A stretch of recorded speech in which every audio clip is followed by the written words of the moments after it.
Hi, what I have here on the workbench today is a UNI-T UT217B clamp meter and oscilloscope combo. There's also a UT217A version, and the main difference between the A and B versions is the maximum current measurement range. For the A version, the maximum current range is 600 amps for AC and DC current measurements, and for the B version, the maximum current is 1000 amps. I requested this meter from Banggood, and as usual, I will provide a product link in the video description below for those who are interested.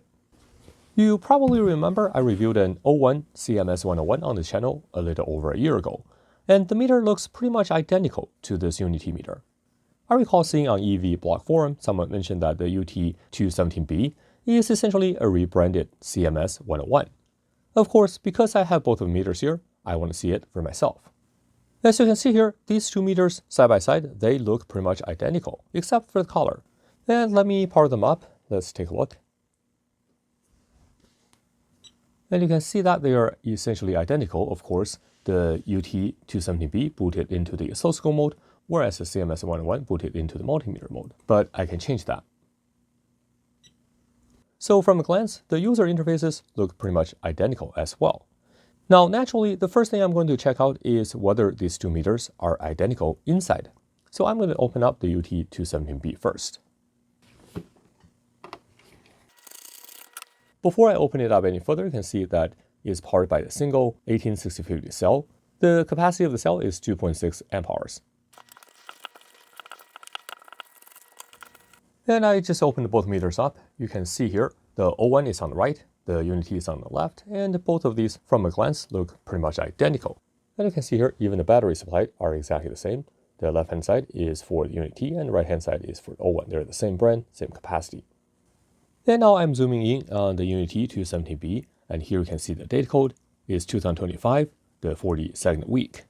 Now, if you look at it closely, you can probably see the silk screen here reads CMS101. Not sure if you can see that.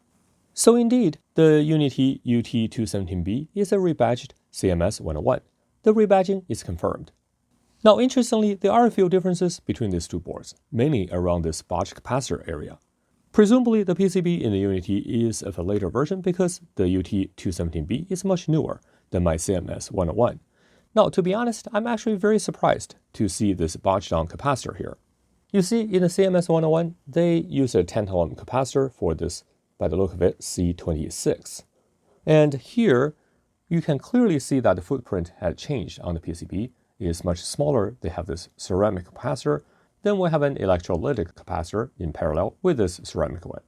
The only reason I could think of why an electrolytic is Rebadged is perhaps for the improved frequency response, as otherwise I don't understand why the Rebadged would only be on the revised board, as they could easily design footprint to fit the capacitor of the appropriate value, just like on the CMS101 board.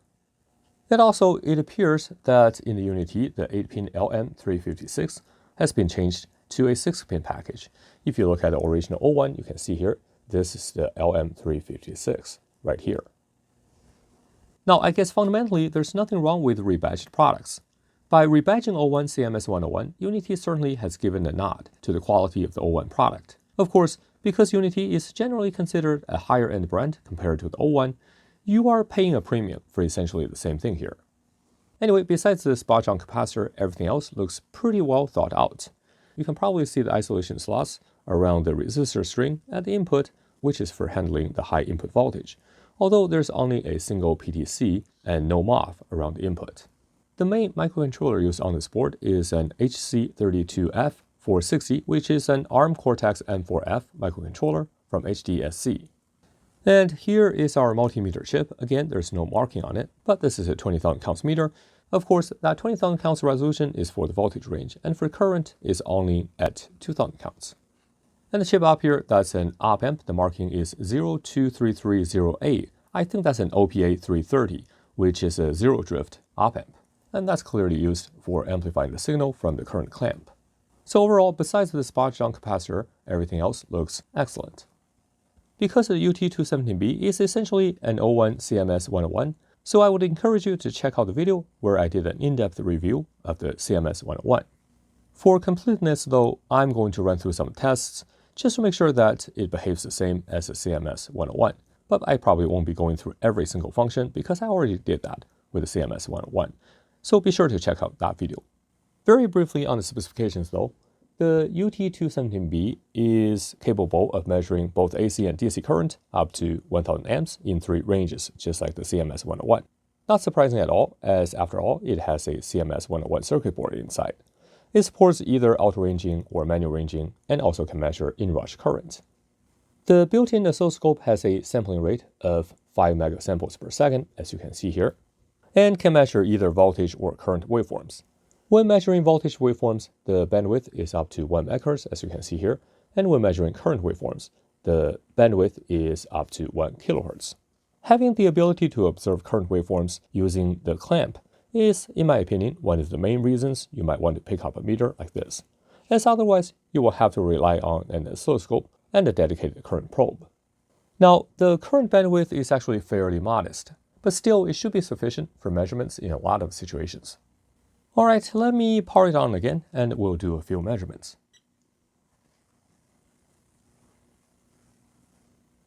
I have used the O1 CMS for a while, so I'm pretty familiar with the user interface, as it is identical. There are a couple of themes we can choose from, either light theme, as what we're looking at here, or the dark theme.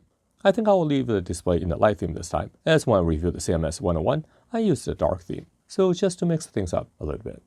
And by the way, if you want to see the dark theme, let me just briefly show you.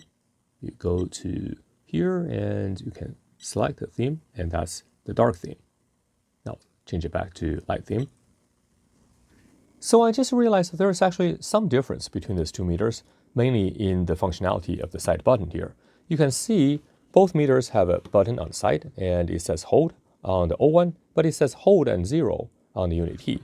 So I guess it could be a firmware version difference. I'm not entirely sure whether or not it is unique to the 217B, or the later versions of CMS101 would have this functionality as well, but I don't know. But you can see here, on the CMS101, currently I can only zero it out through the UI here. I can press 0, but if I press and hold this hold button here, nothing happens.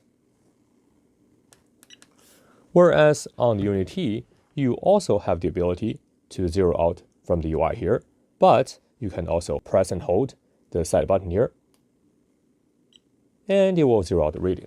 So that is one of the differences I saw. Anyway, I am going to do some current measurements and using the Bryman as a reference. All right, I have set up the measurement. I'm going to turn on the power supply and we'll see the current. So let's take a look. I'm going to turn on the power supply, and currently it's set to output 1 amp. You can see that there is some discrepancy displayed on the UNI-T UT217B, but currently it's actually quite low here. Now let me increase the output current, let's say 2 amps, 3, 4, and of course there is some variance. For example, right now the conductor is all the way at the end of the jaw. Now, if I move the jaw a little bit, let's see if we get different readings here. Yeah, you can see here, it is actually quite sensitive to where the wire is placed. So you really should be putting the wire in the middle here, but anyway, so let's continue here. So this is 4 amps, and let's do 5 amps, 6 amps. So you can see the measured results is consistently lower on this UT217B. I just changed the power supply so I can actually draw more current here. Now actually I have 3 meters here, so let me enable the electronic load. So I should be drawing around 40 amps.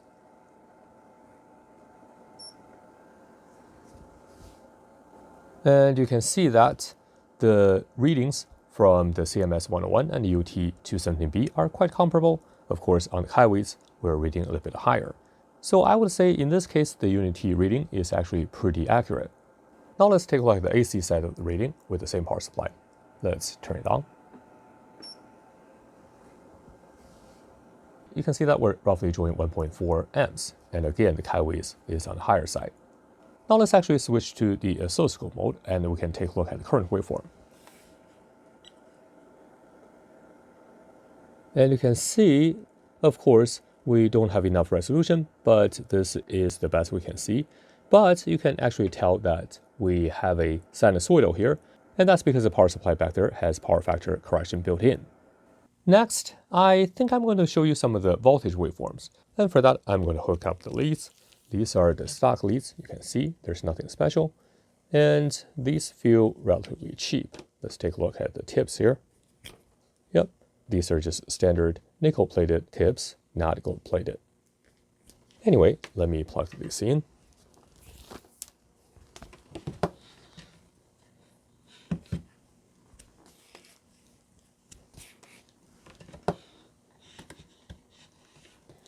I would have preferred if they supplied straight leads. As you can see here, the leads now are in the way. Of course, you can always spread them apart like this.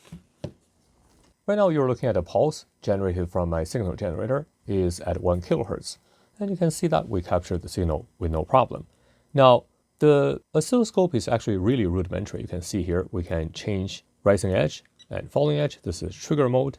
And by the look of it, there's not a whole lot you can see here. We can pulse the display here, but we don't have the ability to do single shot. In my opinion, this is a big miss of this meter because it would be very useful for measuring inrush current waveform. Unfortunately, it's really a pity it doesn't have the single shot capability in oscilloscope mode. And here is a 1 kilohertz sinusoidal. Let me increase the frequency here. 10 kilohertz.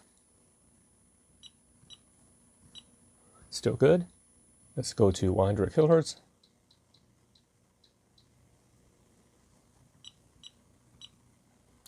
Looks good. And let's go to 1 megahertz, which is the bandwidth limit.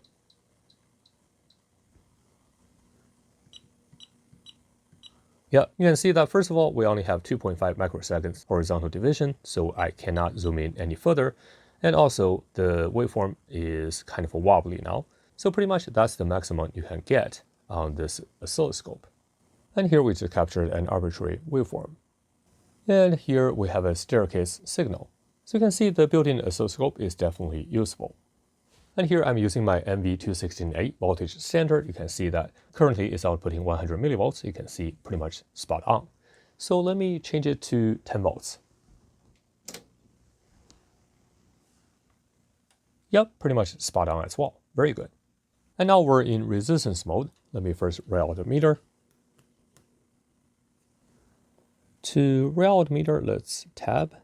Here, yeah, we have rail. Okay. So let's actually take a look at a 100 ohm precision resistor. This one has a 0.1% tolerance.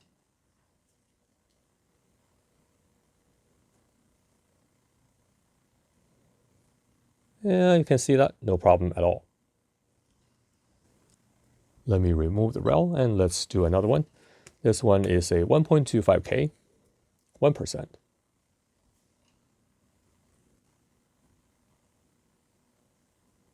No issues. And continuity. No issues, pretty fast. And let's take a look at the diode measurement. We are able to measure the forward voltage drop of a PN junction, but there's no beep. How about a white LED?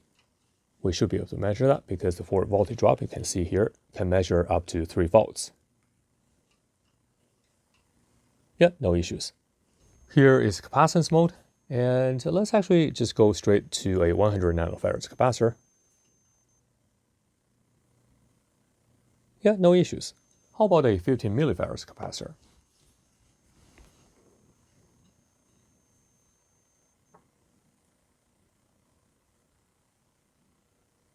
It's a little bit slow, but you can see that we're able to measure that. And of course, I think we're able to measure frequency as well. Let's take a look at mains frequency here.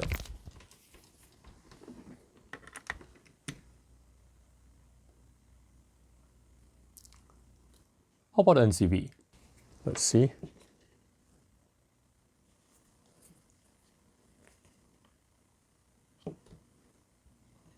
And the NCV seems to be on the weaker side here. I don't think it can detect anything here. Wow, I don't think I can get the non-contact voltage detection working. I'm not sure why. Hang on, let me bring in my O1. All right, here's O1.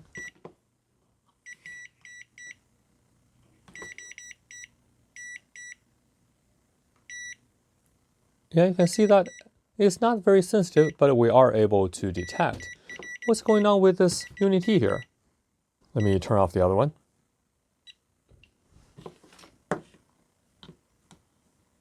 Nope, nothing at all. Wow. Let's turn it off.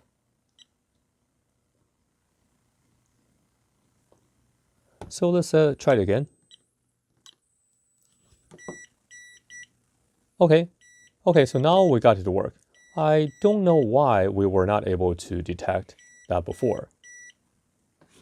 There may be a firmware glitch or something like that, but right now you can see that we're able to detect it, although not very sensitive. The UNI CMS101 has an iMeter app. You can use that to connect with your phone. I wonder if the same app works for the UT217B. Let's take a look. So here's the UNI iMeter app. Let's enable it. And no device connected, of course, because I haven't enabled Bluetooth. So now Bluetooth is enabled. And add. Okay, so BDM, I think this one is for the meter. Yeah, you can see we are able to see what we're showing here. So let's change to a different range. Yeah, no problem. You can see here. No problem. Very good. So by the look of it, actually the same iMeter app works with the UNI-T as well. And let's go to data chart. Of course, you can essentially do charting and whatnot. So yeah, very good. So yes, the app works exactly the same. And that pretty much wraps up this review. The UT217B is indeed a rebadged UNI CMS101 as you saw in this review. Anyway, I hope you enjoyed this review and teardown. If you liked the video, please remember to give it a big thumbs up and don't forget to subscribe to this channel for more videos like this in the future. If you wanted to support this channel, please consider becoming a member. Your participation makes videos like this possible. Thanks for watching, and I will see you next time.